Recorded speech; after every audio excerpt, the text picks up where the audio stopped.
Hello.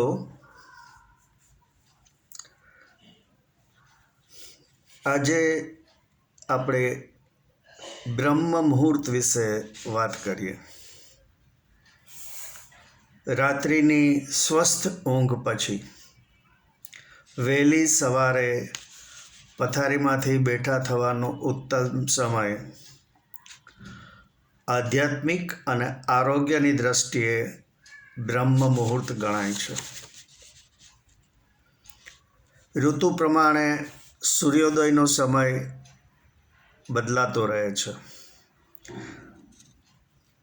અને બ્રહ્મ મુહૂર્તની શરૂઆત સૂર્યોદયના પહેલાં 1 કલાક અને 36 મિનિટે થાય છે. તે માત્ર 48 મિનિટનું જ હોય છે. એટલે કે સૂર્યોદયના 48 મિનિટ અગાઉ પૂરું થઈ જાય છે.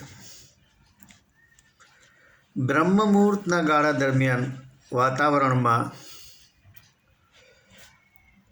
ઓછામાં ઓછું પ્રદૂષણ અને વધારેમાં વધારે ઓક્સિજન હોય છે. એટલે આધ્યાત્મિક અને આરોગ્યની દ્રષ્ટિએ બ્રહ્મ મુહૂર્ત દિવસના સૌથી ઉત્તમ સમય ગણાય છે. ધ્યાન, યોગ, મોર્નિંગ વોક વગેરે માટેનો ઉત્તમ સમય એટલે બ્રહ્મ મુહૂર્ત.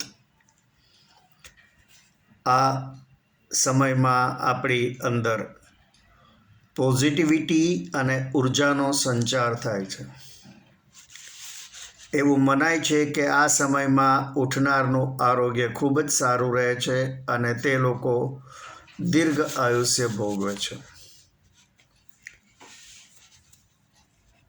વાસ્તવમાં મંદિરે મંગળા આરતીના દર્શન કરનારા મોટે ભાગે બ્રહ્મ મુહૂર્તમાં ઉઠી જતા હોય છે.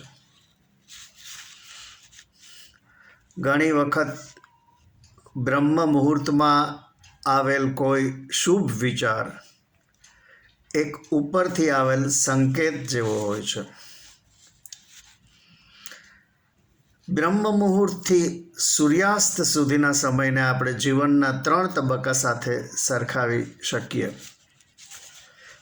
પહેલો તબક્કો એટલે જન્મ અને બાલ્યાવસ્થા. બીજો તબક્કો વિદ્યાભ્યાસ, યૌવન, નોકરી, ધંધા, લગ્ન, સંતાનો અને વનપ્રવેશ. આ બીજો તબક્કો એક એક્સપ્રેસ ટ્રેનની મુસાફરીની ગતિએ આપણને ખ્યાલ પણ ના આવે એમ જલ્દી પૂરો થઈ જાય છે. અને ત્રીજો તબક્કો સૂર્યાસ્ત જેવો છે, વૃદ્ધાવસ્થાનો. ત્યારે એક્સપ્રેસ ટ્રેનની ગતિ ધીમી થઈ જાય છે અને જીવન એક લોકલ પેસેન્જર ટ્રેનની ગતિએ ચાલે છે. જો બ્રહ્મ મુહૂર્તમાં ઉઠવું હોય તો રાત્રે 10 સુધીમાં નિંદ્રાધીન થવું જરૂરી છે. પરંતુ વર્તમાન યુગમાં લોકોના ઊંઘવાનો સમય જ રાત્રિના 12 પછીનો થઈ ગયો છે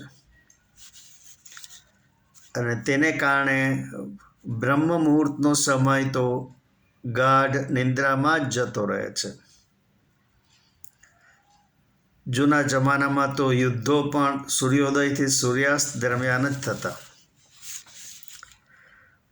આપણી ઘણી જ શારીરિક માનસિક સમસ્યાઓનો આધાર આપણી લાઈફસ્ટાઈલ એટલે કે આપણી જીવનશૈલી પર છે. જો આપણે જ આપણી જીવનશૈલીનું અવલોકન કરી સતત થોડું ફાઇન ટ્યુનિંગ કરતા રહીએ તો આપણા સ્વાસ્થ્યમાં અર્થસૂચક સુધારો થતો રહેશે.